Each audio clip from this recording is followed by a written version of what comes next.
रामायण एक धार्मिक ग्रंथ ही नहीं बल्कि यह मनुष्य को जीवन की सीख देता है।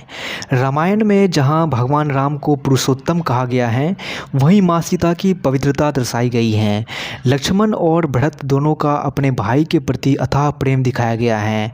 रामायण के हर एक चरित्र से कुछ न कुछ शिक्षा अवश्य प्राप्त होती है। यदि व्यक्ति रामायण को पूजने के साथ साथ उससे मिलने वाली सीख को अपने जीवन में अनुसरण करे तो वह एक सफल जीवन व्यतीत कर सकता है। रामायण की कुछ ऐसी ही महत्वपूर्ण बातें हैं जिसमें जीवन का सार छिपा है। तो चलिए जानते हैं रामायण से मिलने वाली कुछ सीख के बारे में। धैर्यवान और गंभीर बने। रामायण में भगवान राम, माता सीता और लक्ष्मण जी तीनों ने ही 14 वर्षों तक विषम परिस्थितियों में भी धैर्य के साथ समय व्यतीत किया। रामायण की इस बात से सीख मिलती है कि व्यक्ति को हर परिस्थिति में संयम बरतना चाहिए। जो व्यक्ति सुख एवं दुख दोनों में संयम और धैर्य बनाए रखता है वह विषम परिस्थितियों से लड़कर अपने लक्ष्य को प्राप्त कर सकता है। परिवार में हमेशा एकता बनाए रखें। जब प्रभु श्री राम को वनवास दिया गया तो उनके भाई लक्ष्मण सभी सुखों का त्याग करके उनके साथ वन को गए और अपने भ्राताश्री एवं भाभी को माता समान मानते हुए उनकी सेवा में 14 वर्ष व्यतीत किए। तो वहीं भरत ने भगवान राम की खड़ाओं को सिंहासन पर रखकर उनको शासक मानते हुए राजकाज संभाला। इससे सीख मिलती है कि परिवार में सदैव एकता रखनी चाहिए। भाई यदि भाई के साथ हो तो विषम परिस्थितियों को भी आसानी से पार किया जा सकता है। इसलिए परिवार में हमेशा प्रेम और एकता बनाए रखने चाहिए। माता पिता की आज्ञा का पालन करें। अपने पिता की आज्ञा और वचन को निभाने के लिए 14 वर्षों का वनवास स्वीकार किया। इससे सीख लेनी चाहिए कि चाहे परिस्थितियां जैसी भी हो, हर संतान को अपने माता पिता की आज्ञा का पालन करना चाहिए।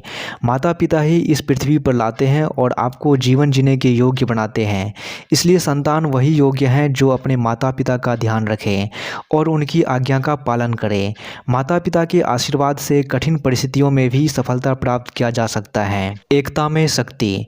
जब रावण ने माता सीता का हरण किया तो राम जी उस समय अपना आत्मविश्वास नहीं डगमगाने दिया। उन्होंने सभी को एकत्रित करके समुद्र पर सेतु का निर्माण किया और रावण का वध करके माता सीता को वापस लाए। इससे सीख मिलती है कि यदि योजना बनाकर एकता के साथ कार्य किया जाए तो कठिन से कठिन कार्य को भी पूरा किया जा सकता है और लक्ष्य की प्राप्ति की जा सकती है। राजा दशरथ जी ने अपनी दाढ़ी में सफ़ेद बाल देखकर तत्काल राम को राजा बनाने की घोषणा कर दी। इससे हमें सीख मिलती है कि हम जीवन में अपनी परिस्थिति, क्षमता और भविष्य को देखकर निर्णय लें। कई लोग अपने पद से इतने मोह में रहते हैं कि क्षमता न होने पर भी उसे छोड़ना नहीं चाहते। राजा बनने जा रहे श्री राम ने वनवास भी सहर्ष स्वीकार किया। इससे हमें सीख मिलता है कि जीवन में जो भी मिले उसे नियति का निर्णय मानकर स्वीकार कर लें। विपरीत परिस्थितियों के परे उनमें अपने विकास की संभावनाएं भी तलाशें। परिस्थितियों से घबराएं नहीं। सीता जी श्री राम के साथ वनवास में रही जबकि उनका जाना जरूरी नहीं था। यह हमें सिखाता है कि किसी की परिस्थितियां बदलने से हमारी उसके प्रति निष्ठा नहीं बदलनी चाहिए। हमारी निष्ठा और प्रेम ही हमें ऊंचा पद दिलाते हैं। भरत ने निष्कंटक राज भी स्वीकार नहीं किया। श्री राम की चरण पादुकाएं लेकर राज्य किया। इससे सीख मिलता है कि अधिकार उसी पर जमाए जिस पर नैतिक रूप से आपका हक हो और आप उसके योग्य हो। भरत ने खुद को हमेशा राम के अधीन समझा, इसलिए जो राजपद श्री राम को मिलना था उसे भरत ने स्वीकार नहीं किया। राम हमेशा भरत की प्रशंसा करते, उसे ही अपना सबसे प्रिय भाई बताते, जबकि राम के साथ सारे दुख लक्ष्मण ने झेले।